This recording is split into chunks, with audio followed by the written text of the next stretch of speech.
Okay? That way you guys know.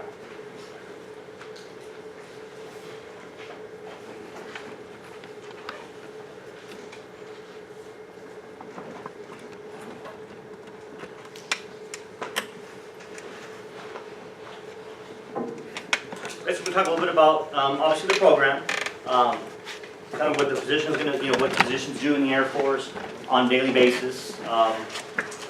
The matching process, the printouts I gave you guys are going to explain a little bit about the matching process.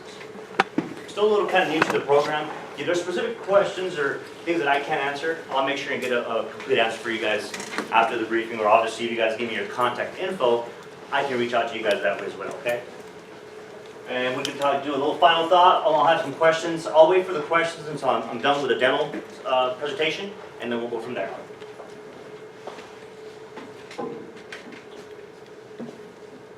So the purpose of the Health Professional Scholarship Program, and this applies to both medical and dental, the main objective is for you guys to be able to focus on your studies without having to worry about any financial obligation. Okay? Now you guys can knock out your school. There's not not have the worries of how you're going to pay for it, this and that, how you're going to sustain yourself with any living, expenses or so forth. With the medical core program, we offer the signing bonus. So the dental side, we actually don't have a bonus for the dental core side, but we do have for the medical core side.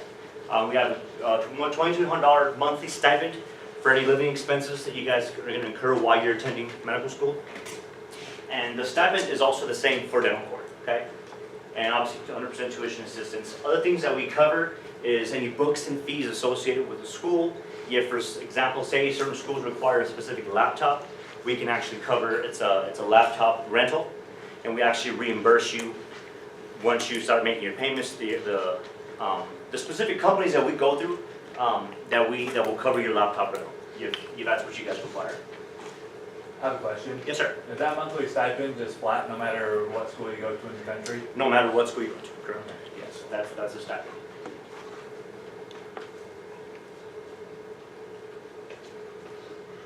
So we have our specific commitments. So for a 4-year sponsorship, everyone pretty much in this room, if you're looking to apply, you're more likely going to be a 4-year recipient or a 4-year applicant. So if you get accepted into the HPSP program, for a 4-year sponsorship, it's going to be a 4-year commitment. Okay, so keep in mind that the 4-year commitment doesn't start until you're done with residency, until you get all trained up. Once you're done with, especially for dental core, the AGD residency program, that starts when you're done with the residency aspect, okay? And that's where your commitment's going to come in. It's a total of 8-year commitment, but don't let that scare you. That's just basically, has anyone heard about the inactive reserve? So basically, for example, when I joined the Air Force in 2002, I did a 6-year enlistment, but I had 8 years committed. So if I would have gotten out at 6 years, I would owe the Air Force back as inactive reserve, meaning you don't have to report to anyone. You're done with your active duty service, but in case they need, what they do is they initiate the IRR before they do like a draft. So if something crazy were to happen, they call the individuals that are still under contracted under the inactive reserve. Does that make sense kind of to you guys? Okay. And then for a 3-year sponsorship, it's going to be 3 years. So the minimum is 3 years regardless. So if you do a 2-year scholarship or a 2-year application, you get picked up, you still have to do a 3-year commitment. Okay?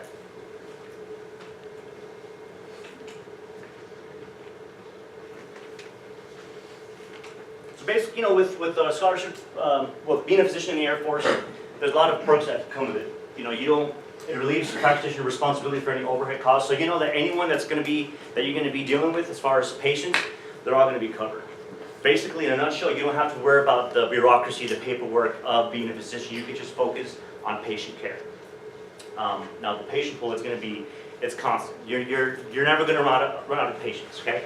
The individuals that we cover or that we provide, that you guys provide as physicians, medical needs, is going to be our active duty service members like myself, our dependents, beneficiaries, retirees, basically anyone that has access to a military medical facility, that's going to be your patient pool, okay? Obviously our technology, it's state-of-the-art technology. We have so many different programs out there. Once you're in the Air Force, the Air Force is going to send you to, it's called graduate medical education. So your education is going to be constant. You're always going to be, you can have access to state-of-the-art facilities, to our residencies, anywhere that you go to kind of hone up those skills, that's going to be, you're going to have state-of-the-art facilities, okay, to help you with that. Let's see, malpractice insurance, you don't have to have insurance as you would in the civilian side for malpractice insurance. And, the Air Force, it's very goal-centered committed. We, say, for example, you're a physician in the Air Force, you're done with your medical school, you're done with residency, all that good stuff, and you're hitting the ground running. Well, the Air Force is not going to, we don't want you, we want you to have the mindset that you're going to progress in your careers. We don't want you to remain stagnant. You're going to be going through even like fellowships. With a fellowship, your obligation will be suspended until you're done with the fellowship, and then you're going to basically come back, and after you're done with fellowship, you're going to continue your obligation. So with the Air Force, we're always going to want you to progress in your careers because it is competitive, even for promotion. Even like myself, me being an enlisted member, I have to get my bachelor's. I have to knock a lot of Air Force history training that I have to do. It's all distance learning for the most part, but if I don't do it, then I'm not going to get promoted into the next rank. And it falls the same for physicians who are going to be commissioned officers. Okay.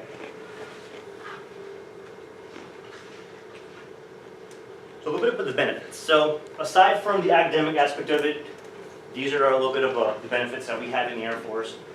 Obviously, reasonable income. It's going to be a guaranteed income. It's all going to be salary based. So no matter if you work 20 hours this week and 40 hours the next week, you're still going to be getting paid the same. Travel opportunities. I mean, we have what's called hops. My second year in the Air Force, I was able to take a hop from Travis Air Force Base to Hawaii. It's base day travel. So me and my family we were able to go to Hawaii for free. It's one of the perks right there. Even for career opportunities, there's a specific position that is requiring some training. We fly them out from Travis Air Force Base to Lackland Air Force Base. And it's not only just on your leisure time, but for work, there's going to be a lot of travel opportunities too. Like deployments. A lot of people have the misconception about, hey, especially with spouses. Who in here is married? So a lot of spouses have the misconception, hey, my significant other goes and joins the military. The ones that I've gotten the most is he going to go out and be sent to fight and use a weapon? No. You guys are physicians only. That's what we are paying you for. That's what we're sponsoring you for, to be physicians, and that's it. There is some, there is deployment opportunities, but you're going to be just basically taking care of our force, our people. And there is some humanitarian opportunities as well as a physician in the Air Force. Yes, sir. So depending on the specialty you choose, is there different pays, or are all positions just paid the same salary? I mean, based on your rank, there's bonuses involved depending on your specialty, all that good stuff. Is there like specific specialties as far as pay? Yes, there are. Each specialty is paid differently. Okay, there you If go. you're more specialized, there will be a higher pay. Okay, there you go. So that answers your question there.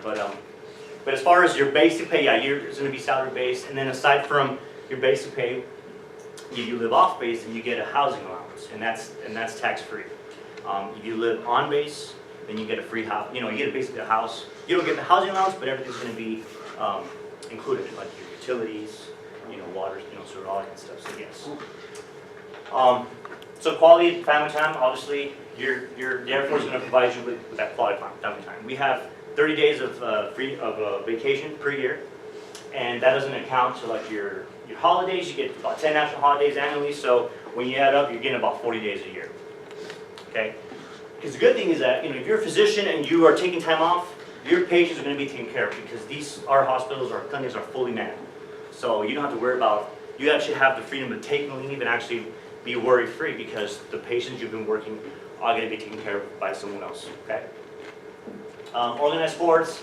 When I was at Travis Air Force Base, I played basketball for the base. I mean, the Air Force has a lot of opportunities, for camaraderie. You join into organized sports. There's different clubs. Spouses have a lot of access to a lot of our programs as well, through the base support facilities. So, good thing I've always liked about the Air Force is they take care of their people very well. The quality of life. I think that's what kind of maybe sets us apart from the other branches, is that quality of life. I can't complain. I mean, I've been in the Air Force for about 13 years, and my family's always been taken care of. Okay. So on the professional side, when I mentioned about the Air Force, they can fly you out if you need specific training on something, or they will fly you out to different facilities that we have in the Air Force to make sure you understand your job correctly and to the fullest. Quality work environment. I talked about earlier, the instant patient goal. That's something that's going to be a constant. You're never going to run out of patients to take care of, okay?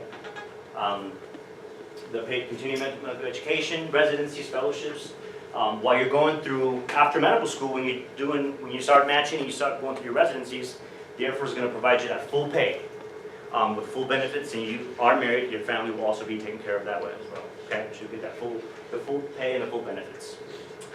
Let's see, the non-contributory retirement, basically, after 20 years, you don't have to put anything into your retirement. Now you can, there is other options to put into your retirement, like the thrift savings plan, all that good stuff, but at 20 years, you get 40% of your base pay. Now if you decide you want to do a little longer, if you do 25 years, it goes up to 50%, and 30 years, you're doing that about 75%, okay, for your retirement. One big thing that I've noticed is the Health Professions Loan Repayment Program. So we have the Debt Forgiveness Act. Has anyone heard about that one? After 10 years of civil service, your debt will be forgiven. There's other options too. It can be deferred while you're on your first term. If you decide to re-enlist, then the Air Force pays about $10,000 roughly per year. So when you look at it, I mean, it's not a lot, but in the long run, you know, it's something that you can take advantage of. If, for example, say you were a three-year applicant and you want your 4th year paid, there's different ways to go about that to help you pay for that extra year. Okay.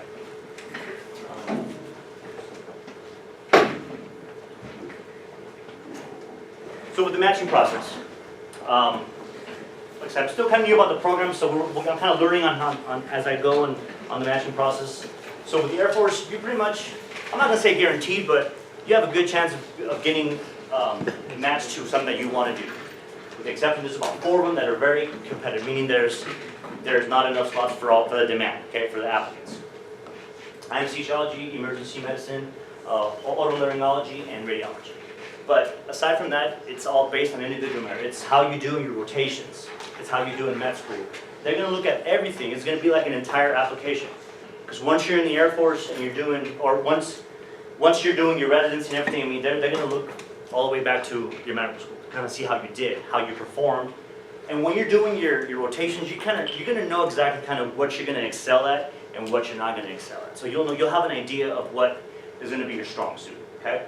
And in the form, as you guys read it, it'll kind of give you some deadlines, kind of give you an idea of how the Air Force does it for the matching process. And then if you guys have any questions afterwards, you know, come to me and I can answer more of your questions specifically.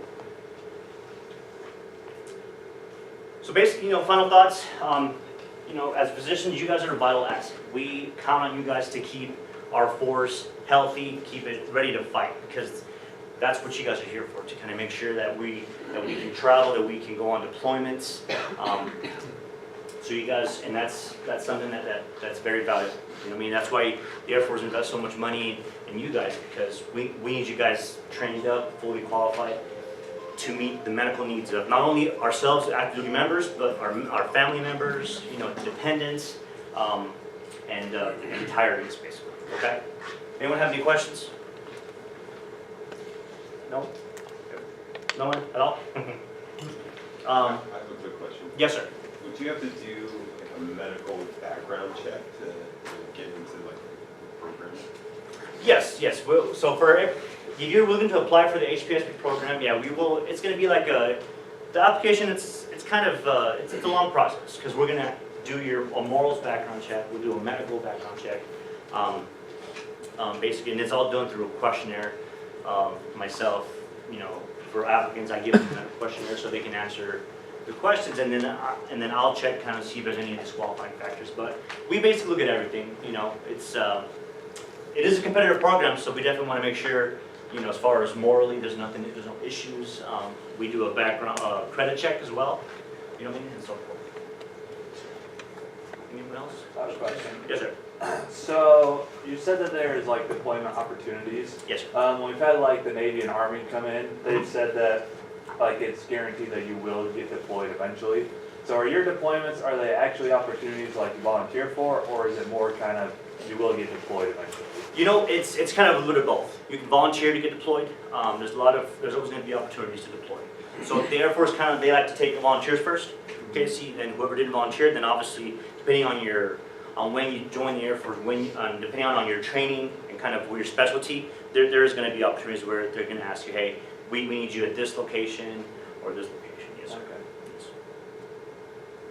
Yes, sir. When you were accepted into the program and while you're at medical school, Okay. what is required of you as being part of your program in medical school? Well, obviously, you just focus on your schooling. We have the rotation. I think your third and your fourth years when you start doing your rotations. Okay. You just focus on your school.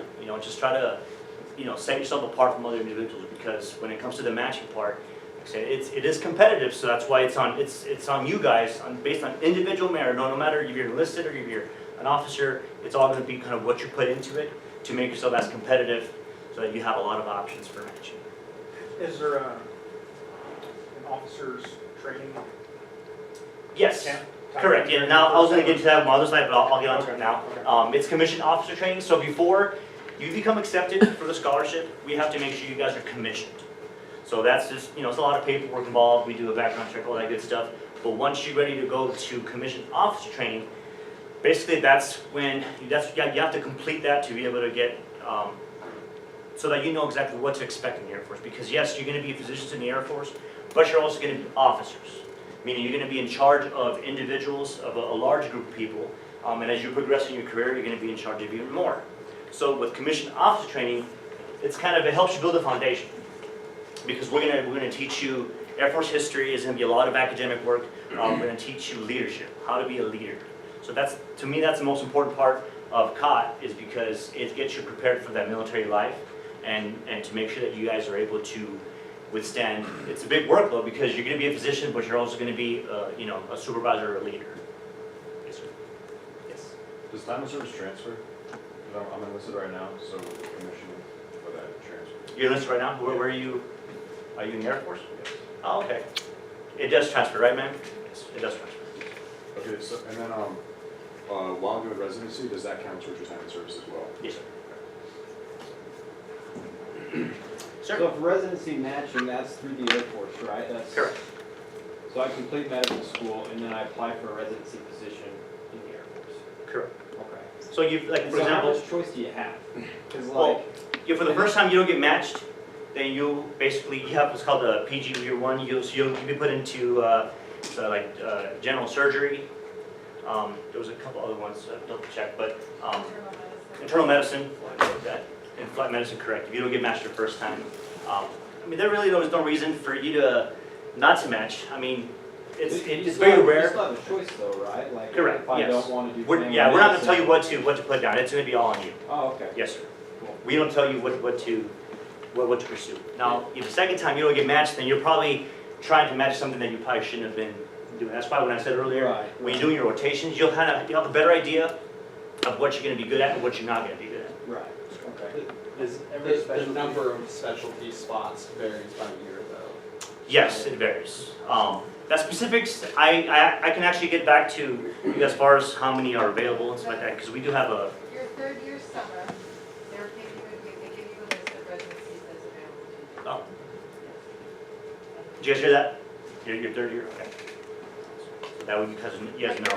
During your rotations, your third and fourth year, this is where you need to shine. It's literally your audition. If you want that specialty that no one else is gonna get, that's when you need to do well in school, do well in your rotations. It's a grading package. You can earn up to 36 points for your application. And the difference between the match process in the Air Force or the joint match process, which you're matching with, you're competing with all the other branches, the Army and the Navy and the other Air Force representatives. But the difference is between our match process and the national match process is all they do is based on computer data. That's the national match process. With you, it's based on even prior enlisted, if you're joint spouse, how well you did in your package. So the higher the points you get in that package and your interview, that's going to determine whether or not you're going to be selected for the residency one. And also, when you saw on the slide, you have a deadline by 15 September, your fourth year. If you don't make it, you're probably not going to get matched your first and second choice. So it's very important that you meet that deadline. Thank you. My understanding too, just from previous conversations I've had, is that you can apply to civilian residencies as well. Correct. But Your first option is to get a military. and then you can like say, I have a preference to do civilian or I have a preference to do military, but If If you're you're matched accepted- for both, you have to take the military. Correct. yes, that was my next thought, so. Correct. Does the dental residency work kind of the same way? Similar, but I'll get to that. Does anyone have any more questions? You guys can always, after the presentation, you guys can come up and you guys have more questions, more specific questions, we can ask them, okay? So yeah, for as far as the application process, the medical side is different than the dental core side. So we have what's called a matrix applicant, and with a matrix applicant, you have to have at least a 503 on the MCAT and at least a 3.4. It changed from last year because, you know, we're always in need of physicians, you know. This is a program that's never gonna go away because we know it's hard to keep physicians in the Air Force because we know with all the training you guys have, that we've provided, that we've sponsored you for, you can make so much more on the civilian side. We understand that. That's why this program is just, the turnover ratio is really high, okay? So just because someone's a matrix applicant, we call them automatic qualifiers. Yeah, it's not really guaranteed because depending on when you apply, these slots, they go really fast, scholarships. We had about, I think last year we had a goal of like 198, so they went by really quickly. Okay, so that's kind of what we look for initially. The application is a lot easier when you reach those specific numbers, but even if you're not a matrix qualified applicant, I mean, we have an abundance of scholarship, but it just depends on when you apply. I want to say about December timeframe is probably the latest you want to kind of start getting the ball rolling for applying for a scholarship, okay? And like I mentioned earlier, yeah, we look at everything. We look at the medical history, we do a credit check, all that good stuff. And then we have what's called, it's an applicant questionnaire. This questionnaire is a 10-question, 2-page questionnaire. It's kind of a way for you guys to sell yourself. Why would you be a good candidate? Why would the Air Force benefit from sponsoring, you and so forth? And that's something that obviously can be emailed to you guys if you guys are looking to kind of understand the process a little better, okay? I'm gonna talk a little bit about the dental core side. Like I said, I think you're the only one, right, that's dental from here, okay?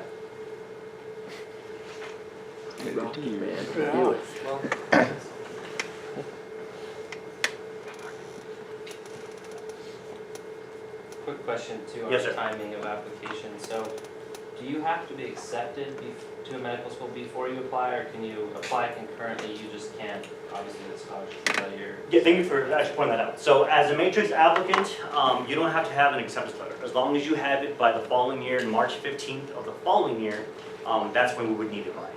So yes, as a matrix qualified applicant, application is a lot easier because you don't need letters of recommendations.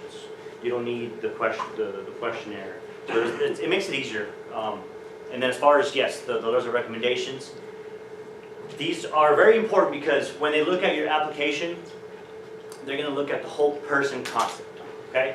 We understand you're academically qualified to apply. We understand that. That's awesome, but we want to see what else are you good at? What else can you offer as far as any leadership traits, what you've done?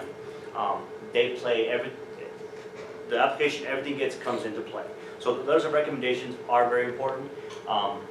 So depending on who you ask to write your letter, make sure that they know you well enough, to vouch for you based on morals, work ethic, and so forth. So that's a really big one that I noticed from the last board is letters of recommendation.